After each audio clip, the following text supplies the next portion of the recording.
జగనన్న 2.0 రావాలని మరలా జగనన్న ప్రభుత్వంలో ప్రజలందరి సమస్యల పరిష్కారం అయ్యేటువంటి విధంగా చర్యలు చేపట్టడం జరుగుతుందని చెప్పి మీ అందరికీ మనం చేస్తూ పేరుకున్న చేతులు కోరుతూ హృదయపూర్వకంగా ఆదరించండి, జగనన్న ఆశీర్వదించండి.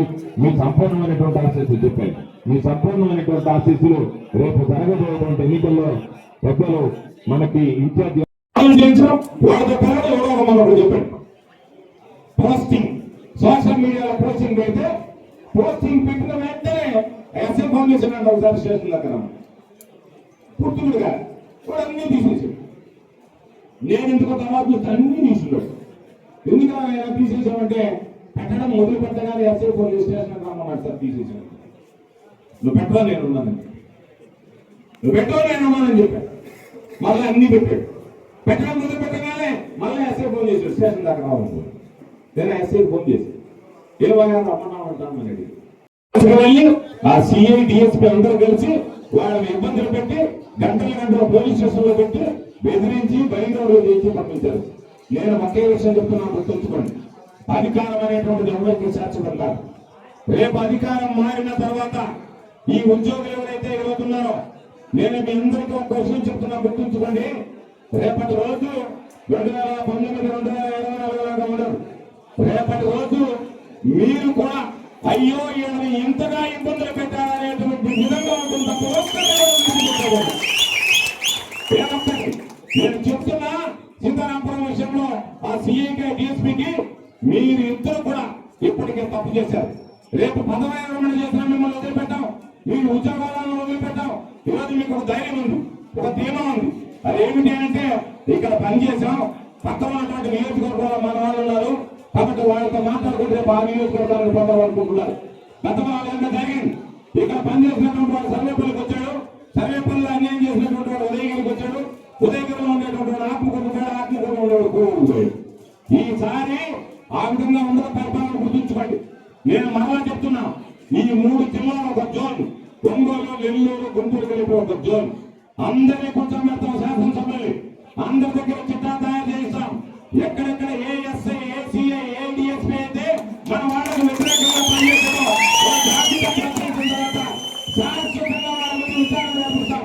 విచారణ జరిగిన తర్వాత తప్పులు తేలితే మీ ఉద్యోగాలు పోతాయా, మీరు జైలుకే పోతారో మీరు అనుకుంటున్నారేమో మేము పదవి విరమణ చేస్తాం, డిఎస్పీ మా పదవి కాలం అయిపోతుంది, ఆ కాలం మమ్మల్ని చేస్తాము. పదవి విరమణ చేయడం కాదు, జగన్ చెప్పినట్టుగా సప్త సముద్రాల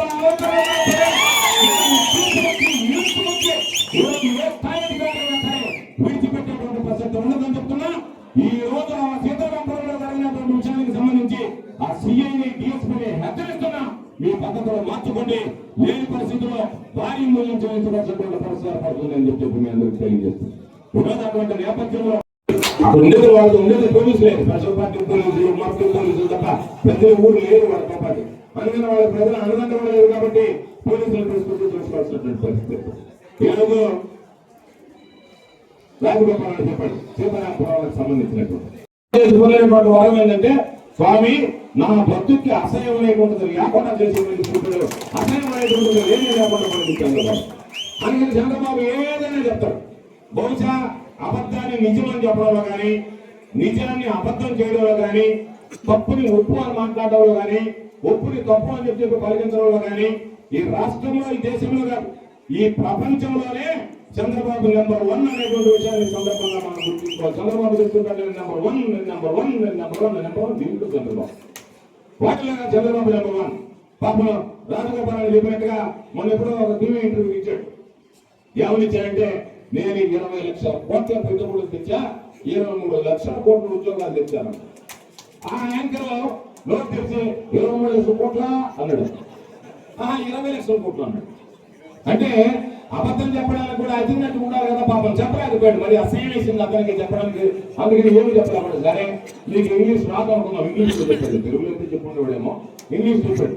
సరే ఆయన ఇంగ్లీష్ కూడా నా ఇంగ్లీష్ ఉన్నట్టు ఉంటుంది కాబట్టి ఆయన నేను చెప్పాలనుకున్నది, నేను అర్థం చేసుకున్నది ఒక 23 లక్షల మందికి ఉద్యోగాలు ఇచ్చానని చెప్పబోయే కూడా 23 లక్షలు కోట్టాను. చంద్రబాబు నాయుడికి, నేను చంద్రబాబు నాయుడు కొడుక్కి ఈరోజు వేదిక మీద నుంచి సవాల్ విసురుతున్నా.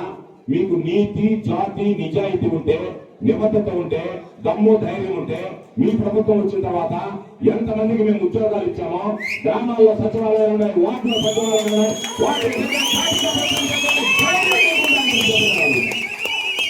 వచ్చి ఏ గ్రామంకైనా వెళ్దాం, వెళ్ళి అయ్యా ఇదిగో ఈ గ్రామానికి సంబంధించి మేము ఇన్ని ఉద్యోగాలు ఇచ్చాం, ఇదిగో ఇంతమందికి ఉపాధి కల్పించాం, ఈ ప్రభుత్వం వచ్చిన తర్వాత 8 లక్షల కోట్ల పెట్టుబడులు తెచ్చాం, దానివల్ల ఇంతమంది బిడ్డలు నిరుద్యోగులకు ఉద్యోగాలు ఇప్పించడం చూసుకునేటువంటి పరిస్థితి ఉంది అని చూస్తే ఎక్కడా లేదు.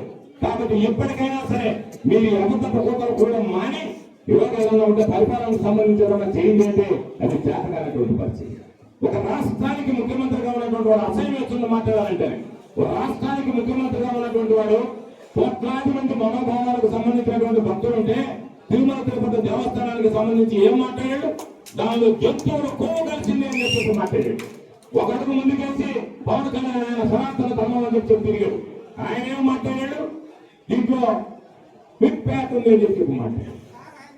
అయితే నేను చెప్పేది పవన్ కళ్యాణ్ అనేటువంటి వాడు ఈరోజు విచారణ పూర్తి జంతువుల కొవ్వు లేదని తేలింది. ఎందుకు తేలింది అంటే ఈరోజు దానిలో ఈరోజు మీరు చెప్పినటువంటి విధంగా పాపం సిబిఐ గారు విచారణ చేస్తుంటే ఇంకా వాస్తవాలు బయటపడి ఉండే.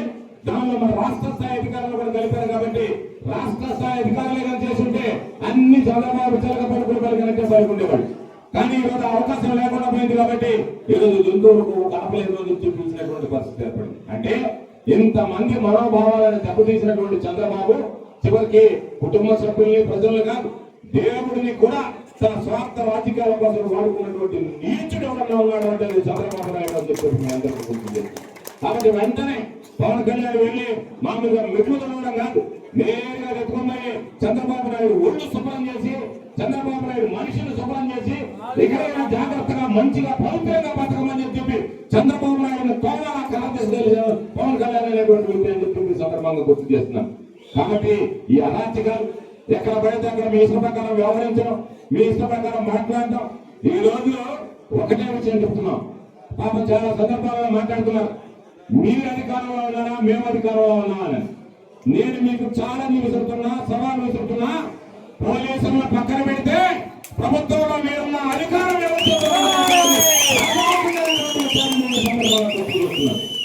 పోలీసులు అడ్డం పెట్టుకుని వచ్చేటువంటి వాడు ఒక నాయకుడా? పోలీసులను తీసుకొచ్చి కనీసం మీరు ఏదైతే ఫ్లెక్స్ కట్టుకోవాలంటే పోలీసులు వచ్చి మీకు ఫ్లెక్స్ కట్టించాలన్నా, మేము కట్టుకున్నటువంటి ఫ్లెక్స్ మీరు ఇవ్వాలంటే పోలీసులు వచ్చి ఫ్లెక్స్ ఇవ్వాలన్నా. పోలీసులు ఉండేది శాంతి భద్రతలు కాపాడడానికా? పోలీసులు ఉండేటువంటి వైఎస్ఆర్ కాంగ్రెస్ పార్టీ ఫ్లెక్స్ ఇప్పించి తెలుగుదేశం పార్టీ వాళ్ళ ఫ్లెక్స్ కట్టించడానికి అనేటువంటిది పోలీసు వ్యవస్థ ఒక్కసారి ఆత్మపరిశీలన చేసుకోవాల్సినటువంటి అవసరం. మనం చూసాం వెంగమూరుకు సంబంధించినటువంటి మండల పరిషత్ ఎన్నిక, చిన్న ఎన్నిక, దానికి సంబంధించి అంత దారుణంగా అంత దౌర్భాగ్యంగా ఈ పోలీసుల ముందు ఎత్తుకెళ్తే మనం అందరినీ 144 సెక్షన్ పెట్టాం, మీరు ఎవరు రావడానికి లేదని చెప్పి అందరినీ దూరంగా పెట్టి ఒక 4 ఎంపీటీసీలు మన వాళ్ళు ఉంటే వాళ్ళ మధ్య పాప మిగతా ఎంపీటీసీలు బలవంతంగా లాక్కెళ్ళి వాళ్ళని బెదిరించి భయపెట్టి మళ్ళీ తెల్లవారికల్లా వాళ్ళ చేత ట్రీట్మెంట్లు ఇప్పించారంటే ఇంతకన్నా దౌర్భాగ్యం అనేటువంటిది, దురదృష్టం అనేటువంటిది మనకు ఉందా అని చెప్పి